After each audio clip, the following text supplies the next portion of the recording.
Good morning everyone and welcome back to a brand new video of Fox Flicks on Popcross Studios. Today we're checking out episode 7 of Fear of the Demon Hunters. What if zodiac signs were angels and demons? So let's hop in and see what becomes what. And I'm an Aquarius, so I want to see if he'll do mine. Years and years ago, I intended In the thumbnail, we get to see a hint of Leo. to make an episode where I turned zodiac signs into angels, set in the same universe as my videos of turning phobias and various other things into demons. I never got around to it back then, but now I have a recurring storyline going called Fear of the Demon Hunters, set in that same world, and the Archangel Coppery, implied to be the Capricorn Archangel, is one of the recurring He's the Capricorn, okay. characters. So, for the next chapter, I figured I was presented with a perfect opportunity to finally do this episode of turning zodiac signs into both angels and demons. That was Whether Leo. you've been following the Fear of the Demon Hunter storyline or not, I think you're going to enjoy what I got today. So let's get into it, shall we? Let's go! Hit like, hit want, subscribe if you feel like it. By the way, enjoy the show. First, I should We're starting off first with Capricorn, I believe. It's the goat. say I understand any skepticism you both may have towards Okay, yeah, right there. Capricorn Angel. me and the other So it's Capri. so-called archangels. Since the creation of the Predator Coalition of Demon Hunters, we have not been much direct help to you all. We have, however, been fighting for the same aims as you, eradicating all demons from this world in the hopes of making it a more peaceful place. Or, at least those of us who didn't convert still have that intention. Wait, Like the demons, we 12 original archangels were created by Arava. While she may now be more commonly called the Demon Queen or Fear herself, Arava was originally far more benevolent in how she attempted to help humanity. That is She true. gained her immense power at only the age of 7, over 700 years ago. Oh, wow. A few That's right. years after acquiring 7. them, she learned how to travel the globe with them and saw people who were hungry, suffering, and afraid. She wanted to help them all and attempted to do just that. She sent water to places noble in drought, goal. she made dwindling crops flourish, and she halted treacherous storms in their paths. As she gained more control over her gifts, she realized she could not do it all herself. So you There were would need many help. places that needed her help, and despite all her talents, she could not be in 2 places at once. That was when she learned that she could create life. It was not easy for her. She spent many months trying and failing to make beings that could help her. She felt intuitively that this was something she Yeah, that would be a lot of difficultness. could achieve, Whatever. but had nobody to teach her how to use her gifts. Arava got to a point where she wanted to give up but knew she could not.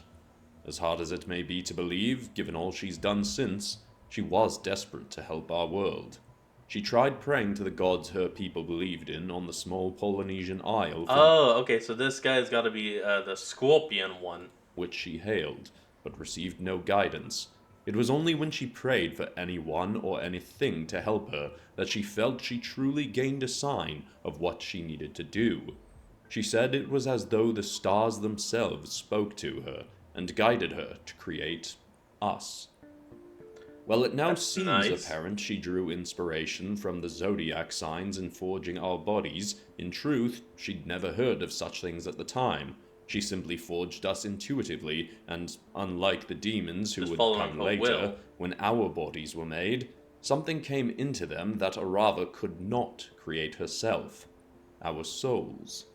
She hadn't given us power Oh, I think I see Aquarius because this person clearly has a trident. quite on the level of her own, but we could all transport across the globe in an instant, speak all languages of the world, and grant a sense of calmness and peace to whoever was open to our help.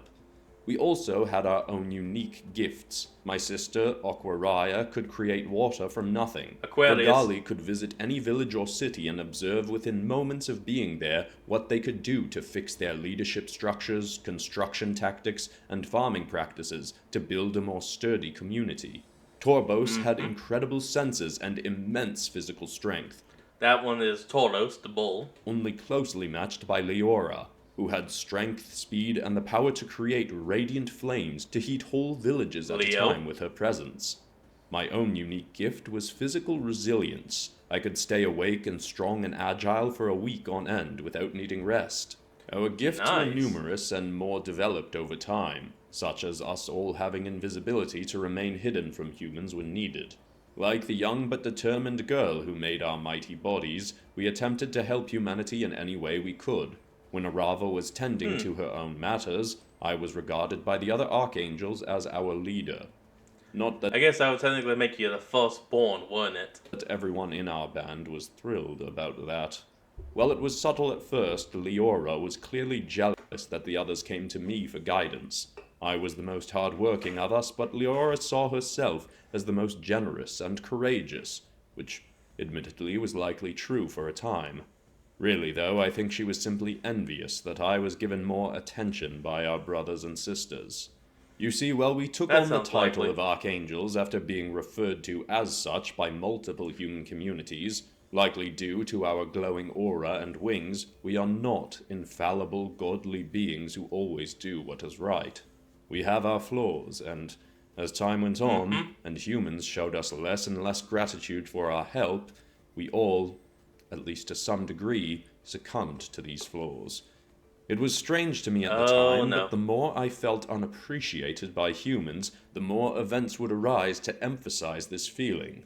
Our siblings came to me expressing this same grievance. They said that no matter how much they helped a given village, it would soon after become fearful and demanding. No matter how much was given, they only appeared to be living happier lives for a short while before expressing fears that, in the future, their abundance would run dry.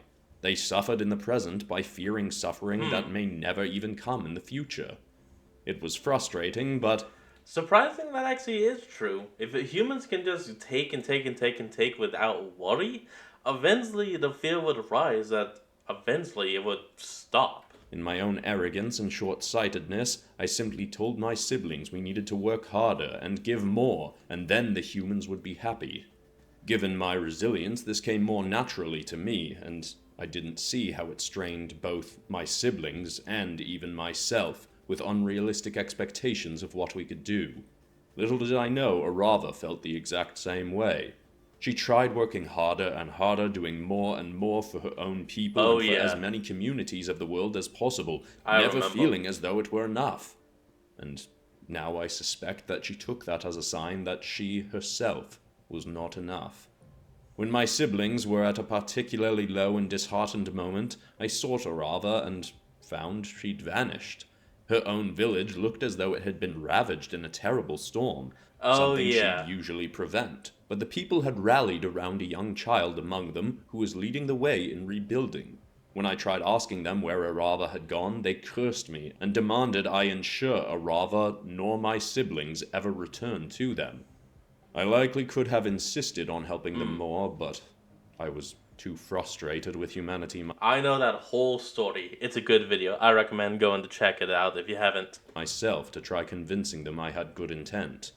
I left and tried seeking Arava out for months to no avail, until one day I came to a burning village and was stopped when I attempted to help. Arava was there and halted my approach. She told me to just watch. And there he is. The first of the 12. Capri. The Capricorn. This village had been subjected to droughts in the past. Many times, And here we go. The second eldest, Leo, his sister. Aquaria had helped bring water and rains to them, but they continued to fear the dry weather's return. Anytime she'd come back, they'd scold her for not helping more. They'd grown greedy and entitled, and it had been heartbreaking to hear Aquaria's recount. Now I was witnessing the terror of these people fleeing their crumbling homes and losing their loved ones to the flames. It was a horrible sight, but I cannot lie and say there wasn't a small part of me that felt some satisfaction in it. Soon I always is saw a the small source of the part. flames. This inferno was no accident. Swelled in fire and storming through the village was a beast, the first demon I'd ever seen. But it was also a form I recognized. It was a flaming right. humanoid lion with scorched stumps where wings once sprouted. It was Leora, Her warm, angelic form The first of the fallen angels. The first demon. turned black and ashen, reveling in the destruction she was causing. I wanted to stop her, but again Arava held me back, demanding that I just watch. She said, "We aren't gonna save them this time. They're gonna save themselves." Curious, I did as I was told and watched. Leora soon concluded her rampage and called out to the villagers. Rebuild and I will return to burn it all down once more. You will never be rid of me and your homes will never stand again. Ooh. She then left the village and eventually There the it fire goes. dwindled to nothing. It felt so horrible, seeing and feeling all the pain and anguish from those who'd survived. But I was told to watch on in silence over the coming weeks. As I did, I witnessed a shift in these once fearful and greedy people. A few humble farmers united together and started leading people in finding any injured and any items worth salvaging. They were people Aquaria had claimed to be the most fearful of droughts, destroying their crops, crops which had farmers. been completely burned to nothing in the fire. And yet, they were courageously uniting their people and encouraging them to rebuild, despite the threat of Leora's return. They That's inspired right. the others to prepare for it. Aquaria herself and my other siblings were brought to watch on as well, to see how this new venture unfolded. Over a period of weeks, they rebuilt, forged weapons with which to fight, and even made massive basins in which to store water. In a rare day when rains came, they were able to catch much of it and keep it stored in a way they'd never attempted before, when That's right. Aquaria would simply give them water. After a month, they had fully rebuilt and were ready for a fight. Wait. They rebuilt all of it in only a month? Ooh, that is impressive. If I give them a clap and a half. Attacked them once again, but they hurled spears, swung swords, and were prepared with water to douse any flames she made, even hurling water to weaken her. Eventually, I could sense, as she could, that the fear this village once had was not gone, but overwhelmed by courage. So, she simply fled. The village then expressed excitement and elation that Aquaria claimed she'd never seen from them before. In the time I have to thereafter, respect they them. thrived. They did it. Droughts would come, but they'd learned how to better prepare for them. They still had some of their fears, but they were minuscule compared to the determination of the people who lived on self-sufficiently. Giving this village an event worse than they ever could have feared had done more good for them than any amount of help we'd given in the past. That's right. Unfortunately, this same tactic did not always work. Arava and Leora had done the same thing in other villages and communities, and some never recovered. Some sank farther into fear and desperation. Even when this tactic did not work, Arava forbade us from helping. She stated, "If they can't overcome their fears, then they should just die and get it over with. There's no point living out your whole life as a miserable coward who needs someone else to solve your problems." I hate to admit it, but Arava is right. If you can't overcome your fear, then your fear is running your life. You need to overcome it so you can become better. I could not So you can deny become that at times more. this method of sending a demon after a fearful community did work wonders, but I could not believe that it was worth all the suffering caused when it didn't work. Many of my siblings agreed with me. Most of us stated we could not watch or rather intentionally torment a world she'd created us to help. Sadly, some of my other siblings were swayed, as Leora had been. She reveled in being the first of us to turn to Arava's new tactic, and gave, admittedly, quite the inspiring speech about why others should join her. Oh, damn it. Those who agreed became the first demon generals. Fear even showed them how they could create demon minions themselves by channeling the energy of fear in the air around certain people and communities. Scorpario was won over by this revelation. When Leora showed off some of the minions she'd made, Scorpario quickly grew jealous and wanted to lead bands of his own demonic minions. He became the next to join Arava's new course. Gemnita joined next, though clearly Gemnita? unsure of her decision. I refused, but the most adamantly opposed was Torbos, who wanted us to wage war on our demon-turned siblings.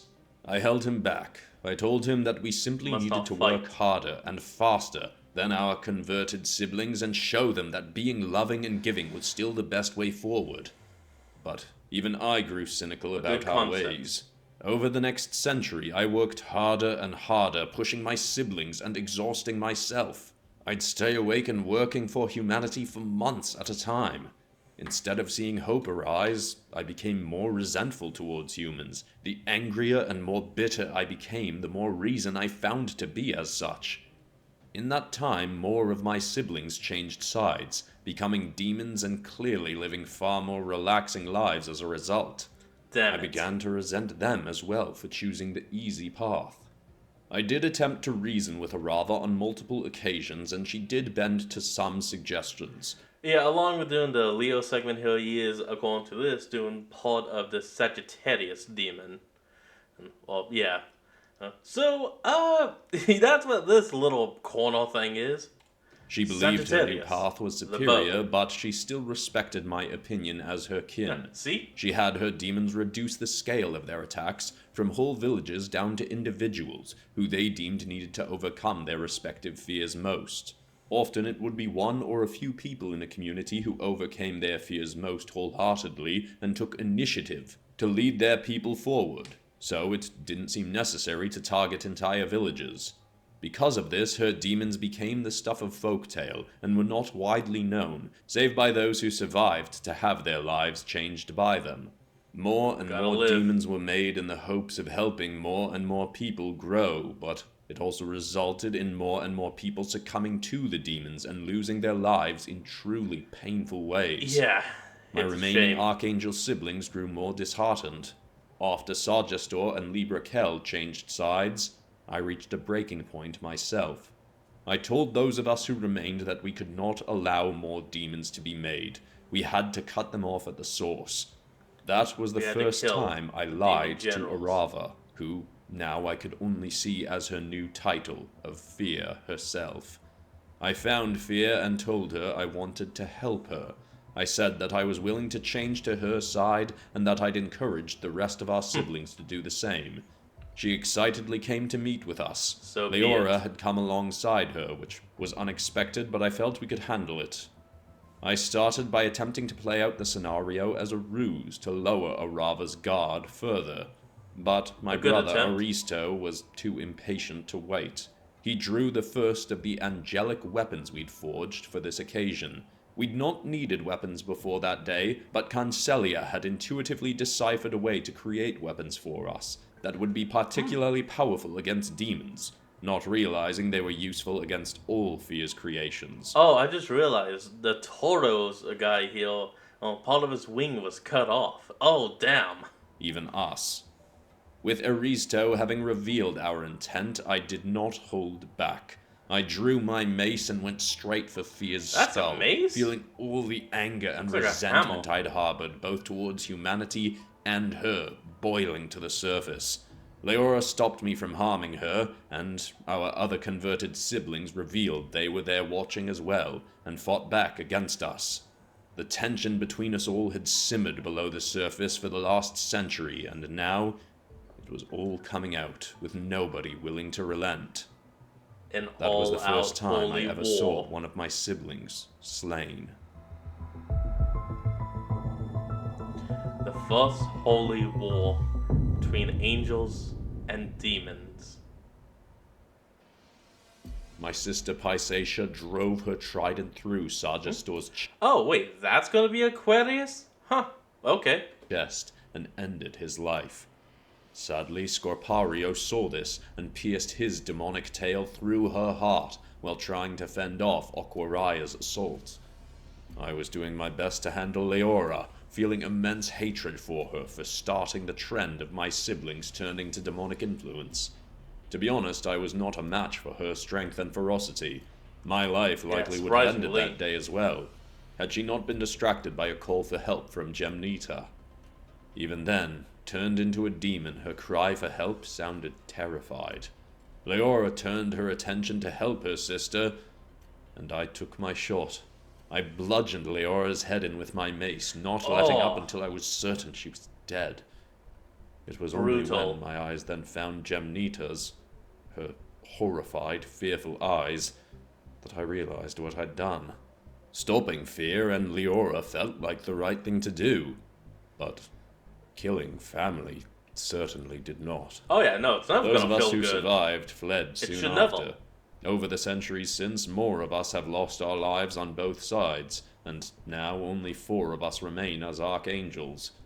And I'm not even certain which of my converted siblings remain. We turned our attention from helping humanity to mostly hunting demons, So how many demons actually fell in that fight? primarily going after demon generals to try and cut off the 3? flow of new demons being made. Unfortunately, as you're well aware, more generals have been made, such as Sorieklis and Zuphiathan. Some of us were willing to go after our remaining demonic siblings. Others of us were too heartbroken from having seen some of them slain to target the others, and we focused on the new generals we had no relation to. Honestly, that's In either respectable. case, our endeavor felt hopeless. We spent centuries killing demons just to see more arise. We thought we may have come up with a way to help humanity fight for itself when we combined our gifts together to create the 7 Gems of the Angelic. Oh, that's what those are! The stuff, call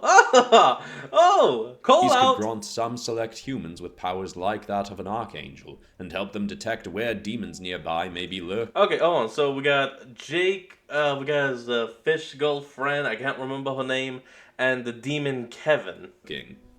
Unfortunately, when Awesome. Arava learned of this, she made a clear deterrent to discourage us from creating any 7 more such gems. gems in the future.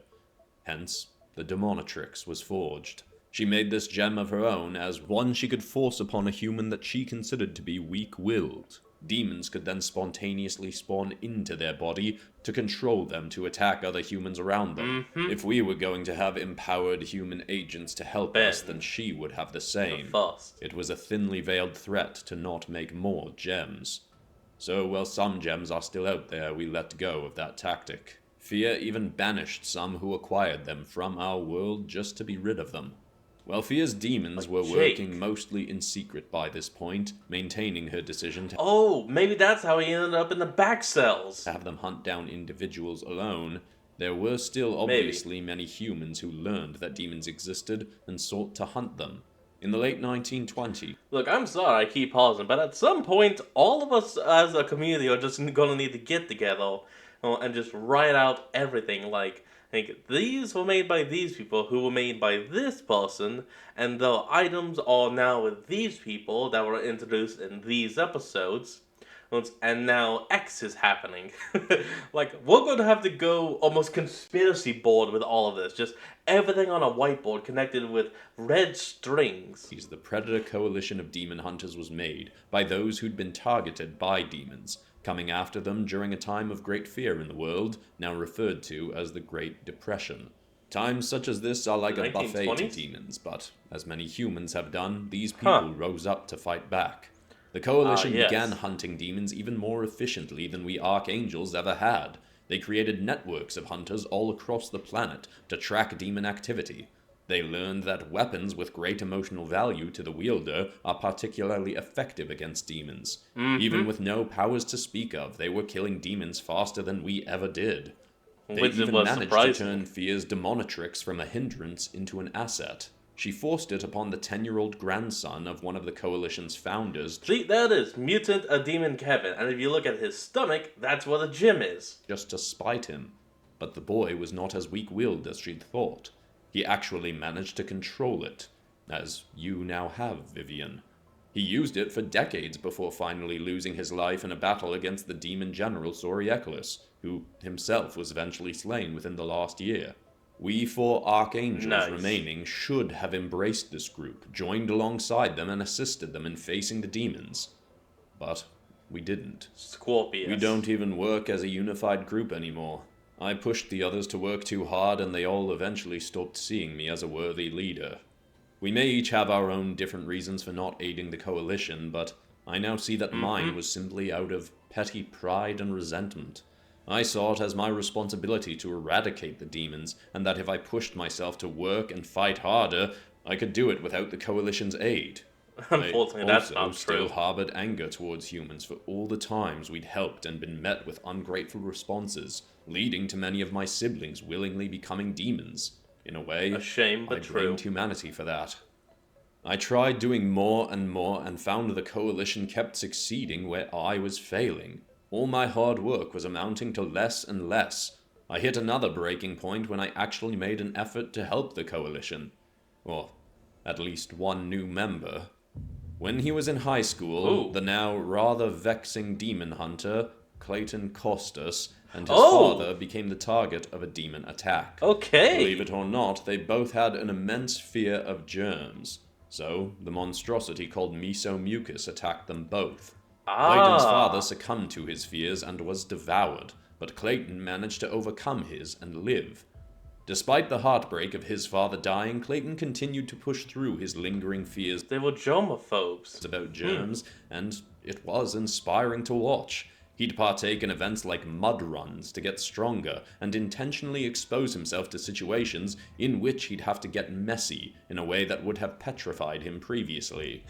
He also started trying to I'm find sorry. any information he could on attacks like what he'd gone through, desperate to find and slay the beast that had taken his father's life and nearly his own. He reminded me of my fallen sister, Leora, and he himself is a Leo. He was brave Oh, in the face of that's danger. nice. He was strong and had a fiery spirit. Oh, okay. I know this probably isn't going to happen, but I would love if that the fallen demons that had turned, the fallen angels that had turned into demons, like if their powers just kind of left them upon their death, and only someone born under their sign could somehow reclaim it. And like Clayton somehow becomes the new Leo, which would allow him to imbue his sword with holy fire, or something to that degree. Little did I know he was truly more like her after she became a demon. Given his goal and his past demon encounter, he was the exact kind of person I assumed would get found and taken in by the Coalition eventually.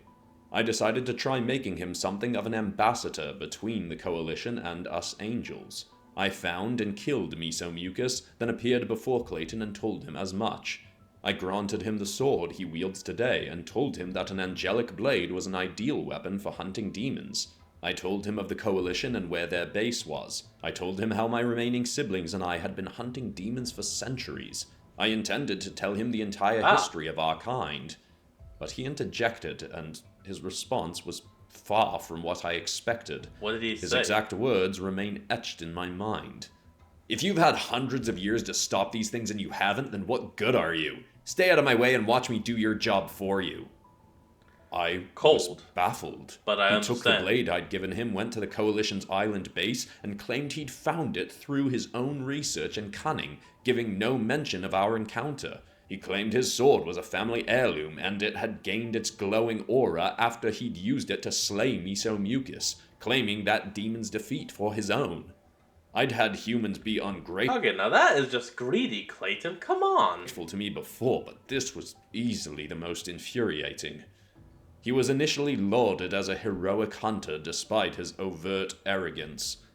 Unfortunately, that arrogance appeared as confidence and made Koshmara Naroi quite attracted to him. Mara Oh, may be no. widely praised now, but back then she was simply a researcher for the Coalition and was enthralled by Clayton's skills and boldness. I tried to just ignore this. I thought I happen. had to do more. Clayton's infuriating attitude seemed like more proof that I should not trust humans, and I fell back onto the idea that I simply needed to work harder, do more, be better. But I eventually realized that I was simply falling into the same pattern I always had, thinking that simply working harder and harder and harder would somehow finally get the job done. Unfortunately, no. That was when I decided to retreat from the world. The Coalition was doing my own work better than I anyhow, and I realized that if I was ever going to help end the tyranny of demons, I'd need to do it from a different state of being. My You need to way stay was back. not working, and it never would. Aquarius and Scorpius. I know that's probably not how you pronounce it, I just can't remember. Despite my own arrogance of Tauros. thinking I was a higher being than humans, I accepted that I had been born from the mind of a child. Arava had made us from the same state of consciousness she'd been in, one of never feeling as though she were doing enough.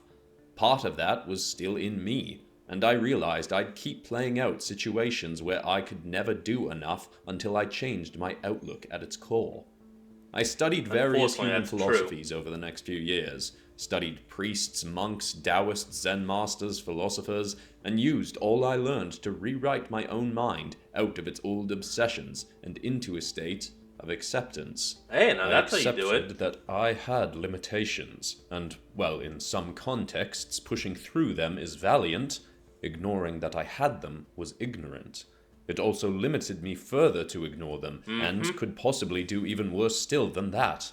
If I kept endlessly and obsessively working to find an end to demons, ignoring my own well-being, then eventually I'd work myself into insanity, or the same cynical outlook that turned Arava into fear herself. My obsession with working harder... Yeah, pretty much, you would walk yourself to death, like how most people do it. Oh, wait, that would make you weirdly human. Had even driven my own family away, on top of achieving none of the success I... Oh, Pisces, that's who has the trident. Okay. ...sought. In addition to that, the relentless work I'd been doing had only helped fuel my resentment towards humanity, as my frustrations mounted on top of each other endlessly over the centuries. Because of this, the lesson of acceptance both taught me that I was enough as I was, but also led me to the next most important lesson, one I have already imparted onto you, Vivian. The lesson of feeling repressed emotions as a path to finally letting them go. Letting go of the pain I'd unknowingly clung to and identified with for so long. The lesson stated that whatever negative feelings you've repressed into your subconscious, your soul will seek out events in life that help you to feel those feelings and release them. If you don't take the external event as a prompt to feel those feelings, then more such situations would be brought to you. So I allowed myself to feel all the hopelessness and shame and guilt and anger I'd harbored for so many years. The more I allowed myself to feel these things over periods of months, the more light I became. I did want further proof that this was the right path forward. This is very good. So it came in a profoundly veiled way. One night, now that I was actually allowing myself to rest more often, a dream came to me, urging me to go to Koshmara. A drive pushed me to tell her the history of angels and demons, and where she could find Fear herself. I thought the dream strange, but I was going through so much change in that time that I deemed this may be divine guidance. Perhaps this was a higher power giving me the path to end Fear's reign, as well as hopefully get Koshmara away from that wretch Clayton. I did as I felt guided to do, talking to Koshmara. I told her more and more as she made it clear that she was not even intending to hunt Fear herself. She simply wanted to speak to the creator of demons and learn more about them. It was an unusual and heartwarming thing to hear. I thought perhaps Mara would finally be the person to convince Fear to end this cruel path she'd gone down for so long. I was excited by what may transpire as Koshmara set off to find Fear. Unfortunately, it soon became clear that this dream I'd had was actually sent to me by Fear herself. Yeah, it was a Fear trap. had wanted me to send Koshmara to her, so that Fear could imbue Mara with the demon curse that she's now known for.